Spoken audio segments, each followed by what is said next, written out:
सभी को नमस्कार। सीजी बोर्ड कक्षा 10वीं विषय संस्कृत के चतुर्थ पाठा विलासा का आदर्श वाचन कर उनका भावार्थ बताऊंगा। तो चलिए पाठ्य पुस्तक की ओर तो देखते हैं। चतुर्थ पाठः विलासः रतनपुरस्य जनपद अंतर्गते शतावधिकवर्षपूर्वं लगर इति ग्रामात् स्वपत्न्या सह जीविकोपार्जनार्थं परशुनाम्नः कैवर्तः निर्गतः। रतनपुर जनपद के अंतर्गत सत का अर्थ है 100 से अधिक वर्ष पूर्व का अर्थ है पहले। लगरा गांव का नाम है। इति ग्रामात ग्रामात में पंचमी भक्ति है तो से गांव से स्वपत्नियां अपने पत्नी के साथ जीविकोपार्जन के लिए परशु नामक केवट निकला। एक बार फिर से देखेंगे। रतनपुर जनपद के अंतर्गत 100 से अधिक वर्ष पहले लगरा गांव से अपने पत्नी के साथ जीविकोपार्जन के लिए परशु नामक केवट निकला। ठीक है, समझ में आया होगा।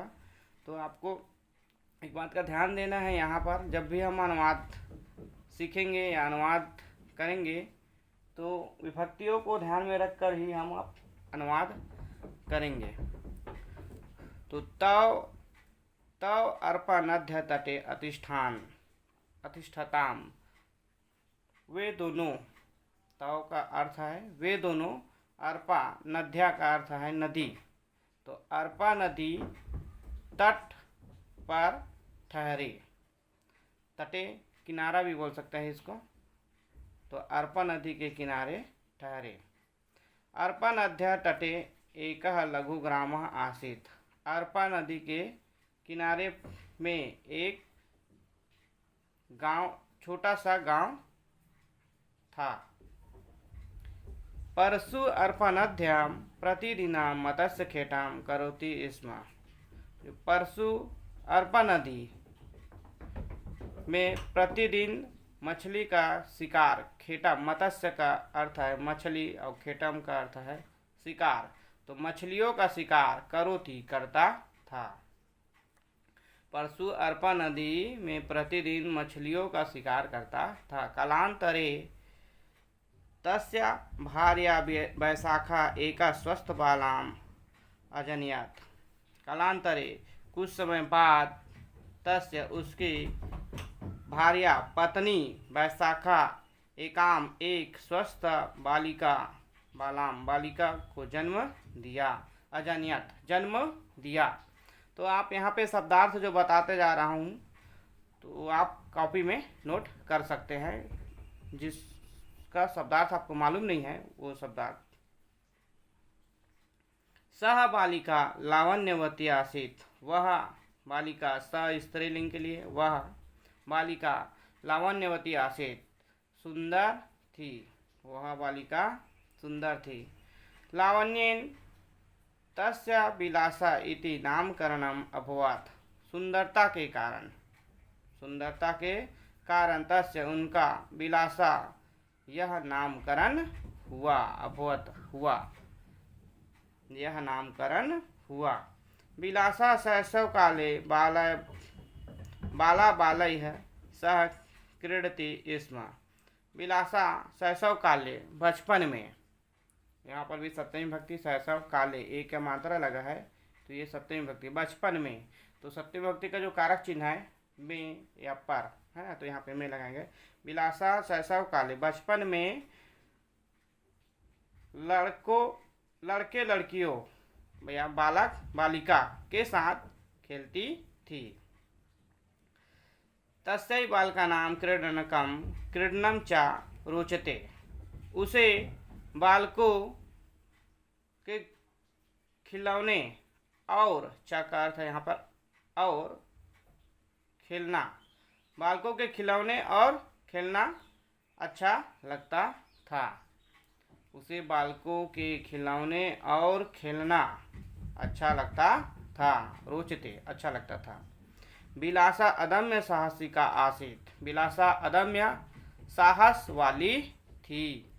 एकदा सुप्तं बालं नीत्वा विककः पलायनं कुर्वन् आसीत। एकदा एक बार सुप्त सोते हुए बालम बालक को लेकर नीत्वा लेकर विककः सियार पलायनम भाग रहा था। एक बार सोते हुए बालक को लेकर सियार भाग रहा था। तदा तभी बिलासा वृक्कम दंडेन ताड़ित्वा बालकं मुक्तं कृत्वा मारुतं समर्पयत्। तभी बिलासा भेड़िया को डंडे ताड़ित्वा मारकर, डंडे से मारकर, यहाँ पे डंडेन के तृतीय भक्ति है तो यहाँ पे से लगेगा। डंडे से मारकर बालक को मुक्त करके, कृत्वा मुक्त करके, मातरम माता को समर्पित किया। बालकैः सह बिलासा मलकौशलम शिक्षयते स्म। बालकैः बालकों के सह का अर्थ है साथ, बालकों के साथ बिलासा मलकौशलम कुश्ती का दावपेच, मल का अर्थ है यहाँ पर कुश्ती, तो कुश्ती का दावपेच सीखती थी। तम साहस दृष्ट्वा जनय तस्य दलाय ग्रामम रक्षयस्य दायित्वा प्रदत्तम। तम उसके साहस को देखकर, उसके साहस को दृष्टवा देखकर, दृष्टवा का अर्थ है देखकर, जनय लोग उसके, तस्य उसके, दल को, दलाय चतुर्थ भक्ति, तो दल को ग्राम गांव की रक्षा का दायित्व सौंप दिया, गांव की रक्षा का दायित्व सौंप दिया।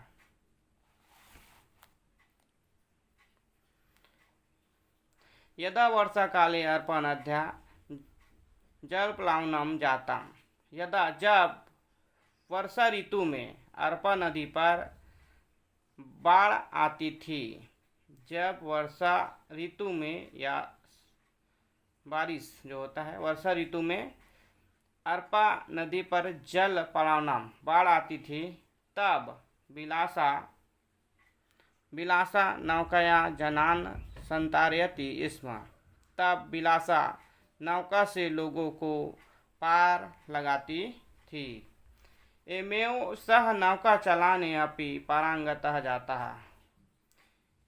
एमेव इसी से ही सह सा इसी से ही वह नौका चलाने में भी निपुण या दक्ष हो गई। सह लोक नृत्य गीतियों अपि सिद्धा आसीत। वह लोक नृत्य गीत में भी दक्ष थी। सिद्ध का अर्थ है दक्ष थी, आसित का अर्थ है थी। ग्रामस्य सर्वेषु कार्यक्रमेषु सह अग्रसर आसीत। गांव अदस या षष्ठी भक्ति, तो गांव के सर्वेषु, यहाँ पे सप्तमी भक्ति लगा है, तो गांव के सभी सर्वेषु सभी कार्यों में वह अग्र आगे रहती थी। आगे देखते हैं। कालांतरे बिलासा विवाह बंसी नाम युवकेन सह भवा। बाद में बिलासा का विवाह बंसी नामक युवक के साथ हुआ। बाद में बिलासा का विवाह बंसी नामक युवक के साथ हुआ। बिलासा प्रतिदिनं 4 तेन्दुइते वन्यफलानि संग्रहार्थं गच्छति स्म। बिलासा प्रतिदिन 4 तेंदु जंगली फल, वन्यफलानि जंगली फल संग्रहण या इकट्ठा के लिए जाती थी। गच्छति जाना, तो जाती थी। तथा और बंसी महिष चरणाय वनम प्रति आगच्छत। तो और बंसी महिष भैंस चराने के लिए वन गया, आगच्छत वन गया। यदा सायंकाले बिलासा पत्या साकं गृहं प्रति नयर्तयति स्म, तदा सहसा अखेटाय भ्रमतः राज्ञा कल्याणसाय उपरि एकः व्याघ्रः आक्रमणं कृतवान्। तो यहाँ पे देखेंगे यदा सायंकाले, जब शाम के समय, विलासा सायंकाले शाम के समय, विलासा पति साकम साथ। आपको जिस शब्द का शब्दार्थ नहीं मालूम तो आप नोट करते जाएंगे कॉपी में। तो यहाँ पे पत्या का होगा पति, साकम का अर्थ है साथ। तो विलासा पति के साथ गृहम प्रति नैतवर्यति, तो यहाँ पे है लौट रही थी, घर लौट रही थी, पति के साथ घर लौट रही थी। तभी सहसा अचानक आखेटाए भ्रमतः राज्ञा कल्याणसाय। आखेटाए शिकार के लिए, आखेटाए आए चतुर्थ विभक्ति, तो चतुर्थ विभक्ति कारक चिन्ह के लिए, तो शिकार के लिए घूम रहे राज्ञा राजा कल्याणसाय, एक राजा का नाम है कल्याणसाय।